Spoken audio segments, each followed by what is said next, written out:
Assalamualaikum warahmatullahi wabarakatuh. Nama saya Ikhda Rosida Mahmudah. Di sini saya akan memaparkan salah satu contoh dari alternatif penyelesaian sengketa. Sebelumnya kita masuk kepada kronologi kasusnya terlebih dahulu. Pada tanggal 29 Desember 1990 terjadi pernikahan antara Bapak Heru dan Ibu Salma. Mereka menikah di kantor KUA Kabupaten Nganjuk. Kemudian, tak lama setelah itu, lahirlah anak mereka yang bernama Habibi. Dari hasil pernikahan mereka memperoleh kekayaan, sebuah mobil mewah, dan sebuah rumah mewah yang terletak di Jalan Ayani, Nganjuk. Namun, sayangnya, tak lama setelah itu, Ibu Salma meninggal dunia karena sakit keras. Kemudian, pada tanggal 27 Desember 1995 terjadi pernikahan antara Bapak Heru dan istri keduanya, yakni Ibu Dinda. Setelah mereka menikah, mereka sepakat untuk tinggal bersama di Jalan Ayani, Kota Nganjuk, yang merupakan rumah bekas dari istri pertamanya tadi. Lalu setelah pernikahan mereka dikaruniai anak yang bernama Hasan. Selang berapa tahun, tepatnya pada akhir bulan Desember tahun 2019, Bapak Heru dan Ibu Dinda mengalami kecelakaan dan akhirnya mereka dinyatakan meninggal. Seluruh harta kekayaan dari Bapak Heru dikuasai oleh Hasan karena 6 tahun sebelumnya Habibi sudah ikut neneknya, jadi tinggal Hasan yang berada di rumah tersebut. Setelah 3 bulan peninggalan dari Bapak Heru dan Ibu Dinda, Habibi berniat untuk meminta bagian dari harta warisannya kepada Hasan. Namun Hasan menolaknya karena dia merasa dia yang paling berhak atas semua warisan tersebut. Habibi merasa kesal terhadap sikap Hasan dan ingin menuntut Hasan di pengadilan karena perbuatan Hasan tersebut telah melanggar pasal 1365, 833, dan 832 KUH Perdata.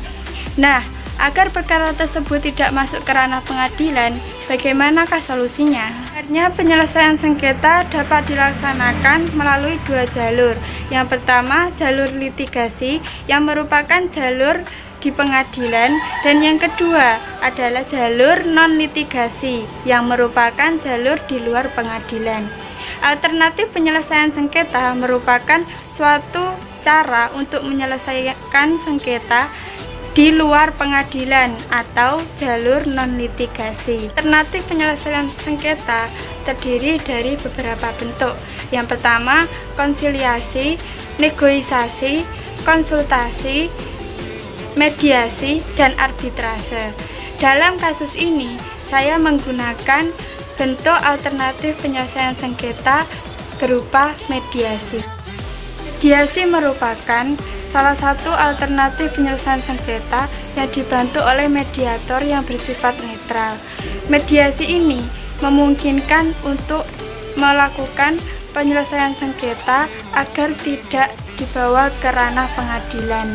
Mediasi diatur dalam Perma nomor 1 tahun 2008. Dari hasil mediasi antara kedua belah pihak tersebut diperoleh kesepakatan damai yang isinya yang pertama, semua harta kekayaan tersebut dijual dan dibagi rata. Artinya mobil beserta rumah mewah yang terletak di Jalan Ayani tersebut dijual semuanya dan dibagi rata, dan nanti akan ditemukan bagian dari masing-masing kedua belah pihak tersebut.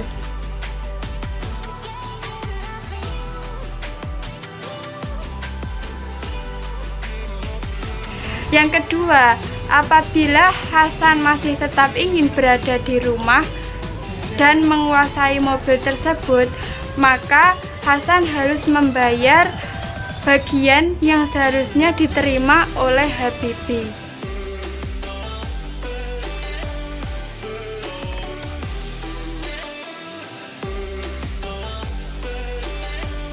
Demikian contoh dari alternatif penyelesaian sengketa yang saya paparkan. Mohon maaf atas kurang lebihnya. Wassalamualaikum warahmatullahi wabarakatuh.